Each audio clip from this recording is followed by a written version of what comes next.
Hi YouTube, my name is Mactics, and one of the most common questions I get in my comments section and on my live stream is what my build for Grandmaster Nightfalls is.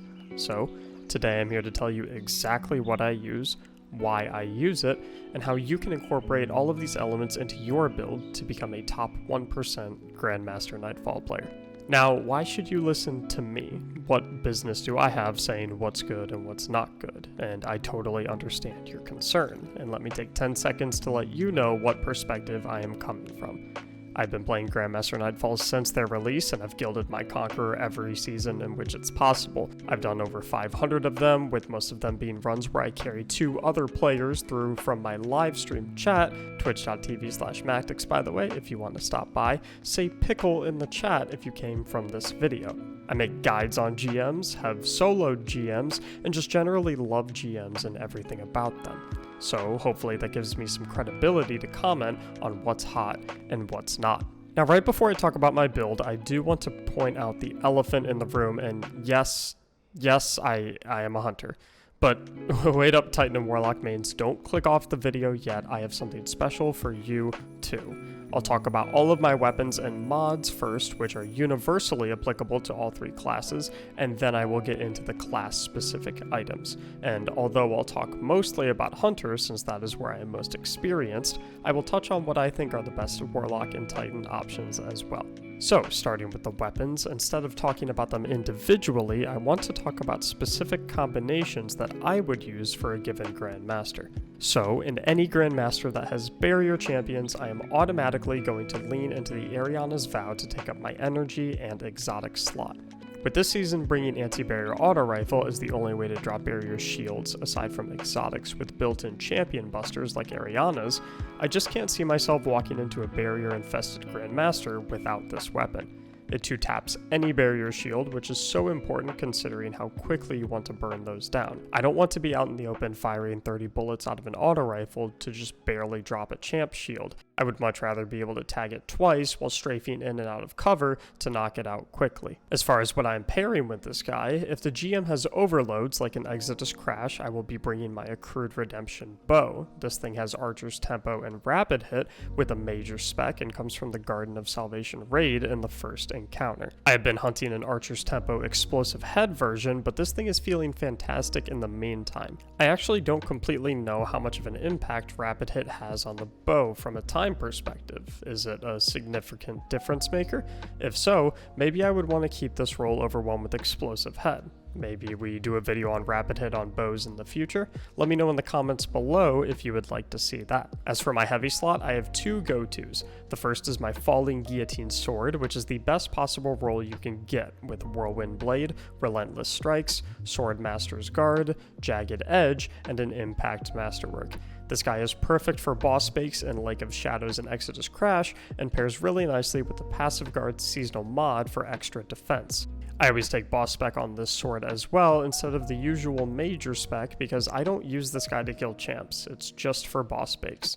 Option number 2 is my Threaded Needle, which is a void heavy linear fusion rifle with Vorpal weapon, rangefinder, and major spec. This thing has great ammo capacity and is a fantastic long range option for slapping down champions. Paired with particle deconstruction and the seasonal fusion rifle / linear fusion rifle scavenger modifier, it hits like a truck and never seems to run low on ammo.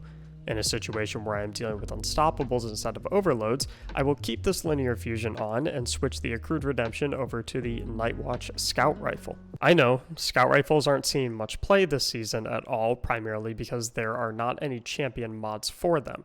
But in a situation where I have barrier and unstoppables, I already have weapons that can stun both of those enemies with ERIANA'S and my Threaded Needle, and I already have a special weapon with the ERIANA'S, so I needed a consistent, heavy-hitting, long-range primary ammo weapon up in the kinetic slot, and my Night Watch with explosive rounds, Rapid Hit, and Major Spec does that job just right.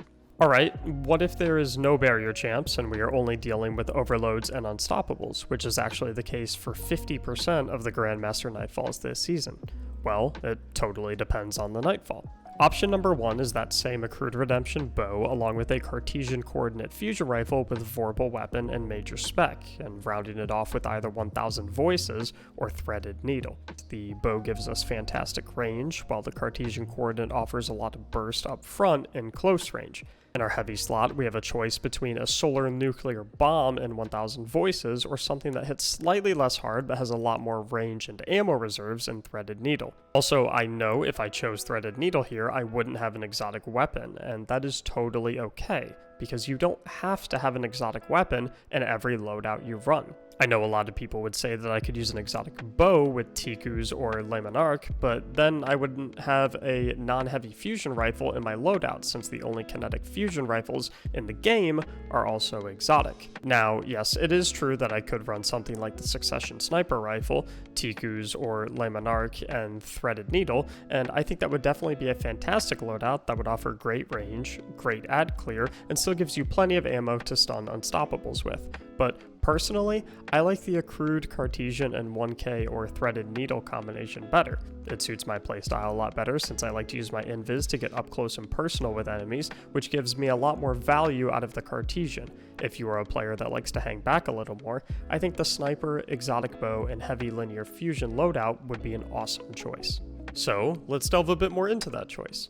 Option number 2 is for the folks that like that playback style, which I imagine is most of you who don't play Invis Hunter, and here we have a lot of options. For a heavy, we want to stick to that threaded needle linear fusion, while we give up that exotic slot for one of the 3 exotic bows in TICUU'S Divination for Solar, LAUNDER for Void, or Trinity GHOUL for Arc. Your primary has a few options too, with Succession once again for long range, a blinding grenade launcher like Ignition Code if you are forced into some more close range situations where blinding enemies can save your life, or a pulse rifle for a primary unstoppable stun option so you don't have to use heavy ammo for all unstoppables. This loadout would be for strikes that are very ad clear focused, like the Corrupted, where you have a ton of lower HP mobs clumped up in a tight space that you need to nuke down quickly. The exotic slot is a valuable piece of real estate in most circumstances, and you want to use it to cover the biggest pain point of a Grandmaster. Does the activity require a ton of burst damage? Better to use the exotic slot on something bursty like 1K.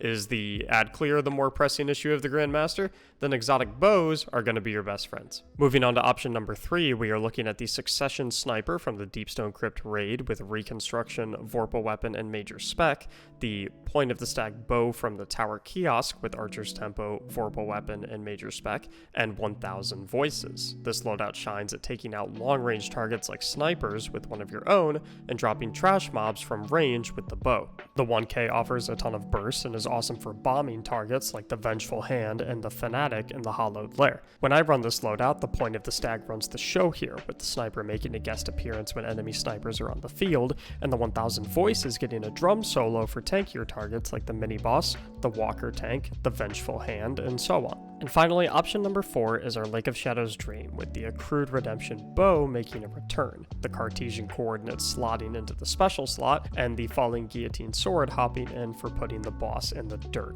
Not a whole lot to say about this one, aside from the fact that it is incredible for close range with the sword and Cartesian, annihilates Solar Knights, and has you safe clearing trash mobs and overloads from a distance with the bow. So that is all of my weapons. Now let's get into mods, but before we do that, please make sure to leave a like on the video and consider subscribing to the channel if you are enjoying it so far. In any situation where we are running a Taken strike like Lake of Shadows or the Corrupted, I make sure that I have taken spec on all of my legendary weapons. Otherwise, I have major spec on anything that will be used primarily for champions like bows and snipers, while I run boss spec on anything that is meant for bosses and bosses only, like swords. As far as armor mods go, let's start touching on that. The first ones that I want to talk about are what I call the Elite 4. These are mods that I just can't see myself playing Destiny 2 PvE without. Number 1 is Taking Charge for 3 energy, which I run on my helmet and is pretty simple. When you pick up Orbs of Power, you become charged with light. And don't freak out. I know that most people's fight or flight response is triggered when they hear Charged with Light because it makes them think about mod synergy and do math and relive elementary school nightmares, and no, trust me, I'll keep this simple, I promise. Mod number 2 is Protective Light, which costs 2 energy, docks you 10 strength, and can only slot onto void armor pieces. I run this guy on my boots, and Protective Light is simple too. Whenever your shield shields are broken, aka your health bar goes red, it consumes any stacks of Charged with Light that you currently have and turns them into significant damage resistance for a period of time, with more stacks consumed equaling more time. And that's pretty much all with the Charged with Light stuff that you need to worry about, so not so bad, right? Mod number 3 is Radiant Light on my gloves, costing 3 energy and slotting into Arc Armor, which makes your allies charged with light when you cast your super, but we don't care about that. What we do care about is the fact that if you run an additional Arc mod on your gloves or an additional Arc Charged with Light mod anywhere in your armor, you can get a bonus 20 strength. And we can thank mod number 4 for that additional Arc Charged with Light mod because on our chest piece is Powerful Friends, a 4 energy Arc Armor mod that charges our allies with light whenever we become charged with light. But we don't care about that at all because we are selfish. What we do care about is the fact that this guy gives us an additional 20 mobility when we run an additional Arc Charged with Light mod anywhere in our armor, and since we have Radiant Light up on our gloves, these two mods hold hands together to give us a bonus 20 strength and 20 mobility. Now, I know strength is not a very coveted stat, and mobility is only really wanted in high doses on a hunter, so if you are on a titan or a warlock and don't want to run mods 3 and 4, no problem. But remember that by running these, you make it less necessary to get mobility and strength from your armor, what little you might need, which makes it feel a lot better to run armor with 2 mobility and 2 strength wherever you might find it.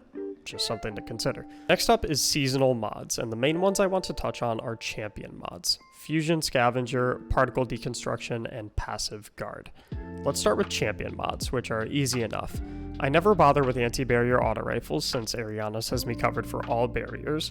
Overload Bow is the only overload mod I ever look at, and Unstoppable Fusion Rifle is my go-to for the unstops. This means that anytime I am in a GM with barriers, I have an extra open mod slot in my gloves, which I will typically spend on a loader perk.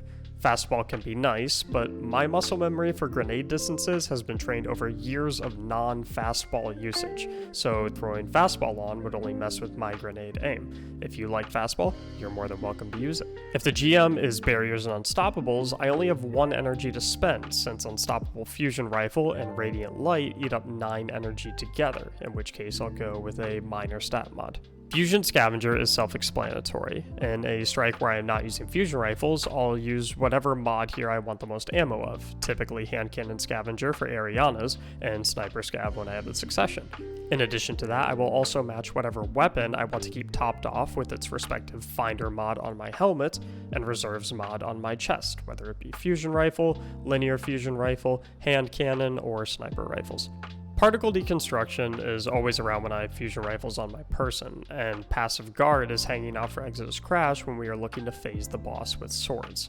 I actually don't run Passive Guard for Lake of Shadows since the idea behind swords for that fight is one-shotting the boss before he can even hit back, so Passive Guard doesn't actually matter at all that much. Finally, we want to look at my resistance mods, which I will typically only ever run Concussive Dampener, or if I'm doing Exodus Crash, Arc Resist. Although I am 100% sure these help, I never personally notice a massive difference, so I never concern myself a whole lot with these. Is that the best idea? Well, probably not, but here we are. Finally, my exotic armor piece and subclass. I am running Omnioculus 24/7, 365 days a year, and you will simply not see me taking it off anytime soon.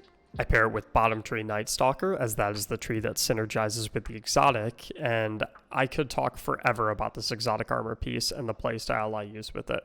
The problem is, it would require like 20 minutes for me to talk about every single thing that Omnioculus brings to the table and how to use it most effectively. So that talk will have to wait for the Omnioculus guide video I am releasing at 10,000 subscribers. So if you want to see that video more quickly, make sure you tap that subscribe button. I am not exaggerating when I say if you watch that video, you might never die again. Alright, moving on to my stats. Tier 10 mobility is the most important thing here. Constantly having a dodge up as soon as possible to regain a smoke bomb is the bread and butter of my playstyle. I rock 2 resilience because I don't really care about resilience and don't even know how much you need to survive a sniper shot. Sue me.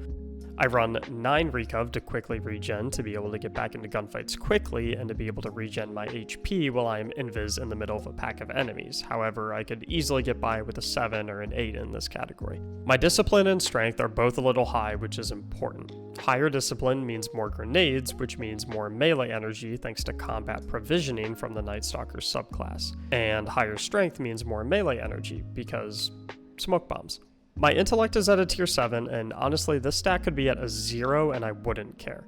I hardly ever use my super for one main reason. Using Mobius Quiver puts you in the air with no easy or immediate way to get down, and once you run out of tether charges, you are a sitting duck.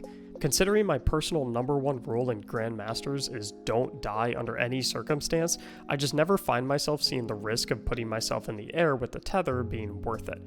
Hanging back and taking out targets with bows always works just fine for me. Could I use my tether a lot more in GMs and still be safe? Probably, yeah, but I've had no problems up to this point using it as little as I do, so I haven't had a reason to change it up too much.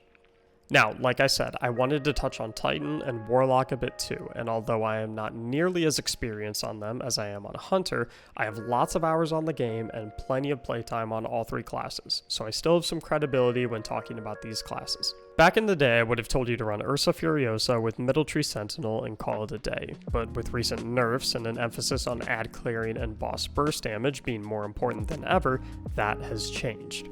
On Titans, I recommend you be ready to switch to one of 3 options in any given situation. You only need to ask yourself one question. What is the most important thing to have in this Grandmaster? If the answer is burst damage, Thundercrash with Curious of the Falling Star will have you ready to go. If the answer is protection and extended burst, Ward of Dawn is what you want. Typically, you will only want this in GMs where you're using swords like Lake of Shadows, but it's useful in the right situations. Finally, if the answer is ad clear, look no further than bottom tree hammers with hollow fire hearts. The sunspots effectively create a minefield for anything that walks at you, and in situations like Hollowed Lair, Exodus Crash, and Proving Grounds where you have loads of enemies running at you all at the same time, this can be perfect for fending them all off. Looking at Warlocks, we have the signature Well of Radiance with Phoenix Protocol, which, although not as strong as it used to be with the Phoenix nerf, still provides an excellent combination of protection, ad clearing, and boss burn. If ad clear is your #1 priority though, Bottom Tree Dawnblade with Necrotic Grips is insane. I never thought I would be recommending this super in PvE, let alone GMs, but believe me when I say you will be pleasantly surprised. If 1000 Voices could chain its explosions through other enemies like an arc web grenade, well, that's what Bottom Tree Dawnblade with Necrotics would be. Or is. Finally, we have our Durability Panic Button Super in Shadebinder. Although I absolutely hate the Stasis Grenade turret considering how buggy it makes Overload and Unstoppable champions, its versatility for watching a flank and keeping enemies at bay can't be downplayed. Just make sure to keep it in your pocket when the overloads arrive. With great damage resistance, fantastic AoE, and an awesome stall factor, the Shadebinder Super is a superstar for clearing out a room of ads or pressing the pause button on the lobby while you grab a teammate's res. And that's everything I have for you, and if I missed your favorite weapon or build to take into GMs, fret not.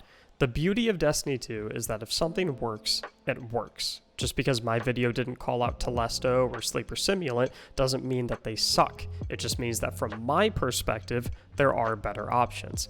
But the best option is and always will be what you're comfortable on.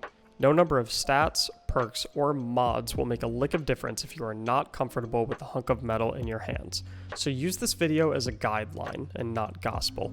You'll be more than happy to run any of these arsenals, but certainly not an idiot if you decide to shake it up a little bit. If you made it this far, thank you for watching, genuinely. I hope you found this video informative, enjoyable, and fun as hell to watch. And if you did, well, you know what to do. Comment below what you want to see next, and I'll get to work on it right away. Until then, thanks for watching, and have a great day.